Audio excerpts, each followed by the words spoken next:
ప్రత్తిపాడు గడ్డ, ప్రత్తిపాడు గడ్డ, ప్రత్తిపాడు గడ్డ. ఈరోజు పవన్ కళ్యాణ్ గారి యొక్క రాకతో జనసేన పార్టీ ప్రత్తిపాడుని భారీ మెజారిటీతో గెలవబోతున్నామని చెప్పేసి ప్రకటిస్తా ఉన్నాము. ఇక జనసేన పార్టీకి తిరుగు లేదు ఈ ప్రత్తిపాడు నియోజకవర్గంలో. వైఎస్ఆర్సీపీ పార్టీ ఎమ్మెల్యే సుచరితమ్మని మనం ఒక ప్రశ్న అడగాలి.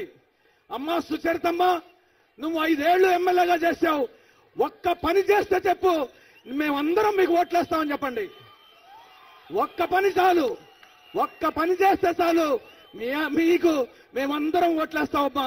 లేకపోతే మీకెందుకు ఓటేయాలని చెప్పేసి ప్రజాస్వామ్యంలో ప్రశ్నించండి, నిలదీయండి. ఇక డొక్కా మాణిక్యవర ప్రసాద్ ఉన్నాడు, 4.5 ఏళ్లు ఎమ్మెల్సీగా ఉంది. నేను సవాలు చేస్తున్నా, నువ్వు ఎమ్మెల్యేగా చేశావు, నేను ఎమ్మెల్యేగా చేశాను. నువ్వు మంత్రిగా చేశావు, నేను మంత్రిగా చేశావు. నువ్వేమి అభివృద్ధి చేశావో నేనేమి అభివృద్ధి చేశాను, నువ్వేమి సేవ చేశావో నేనేమి సేవ చేశాను తెలుసుకున్నాను. రా, దమ్ముందా, ఎక్కడైనా ఎక్కడైనా ఏ సమయంలో అయినా ఎక్కడైనా సవాలు విసురుతున్నా దమ్ముంటే బహిరంగ చర్చకురా డొక్కా మాణిక్యవర ప్రసాద్ అని చెప్పేసి నేను సెలవు చేస్తున్నా.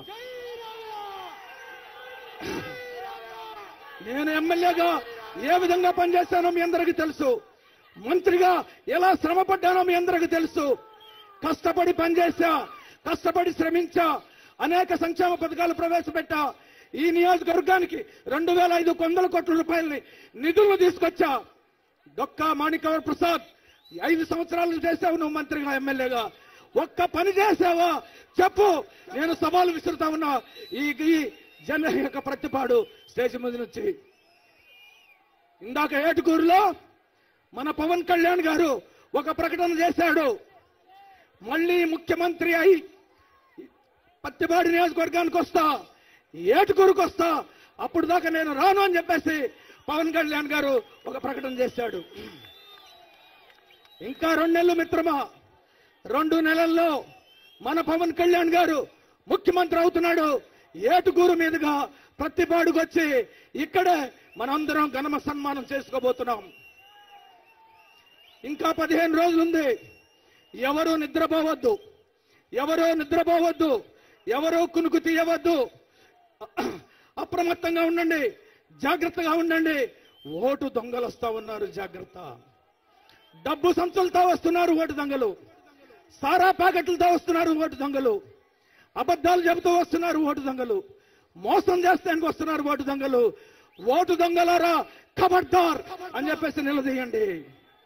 మీ డబ్బుకి, మీ మందుకి లొంగిపోయి ఓట్లు వేయడానికి మేము జంతువులము కాదు, గొర్రెలము కాదు, మేము పవన్ కళ్యాణ్ అభిమానులము, జన సైనికులము అని చెప్పేసి నిలదీయండి.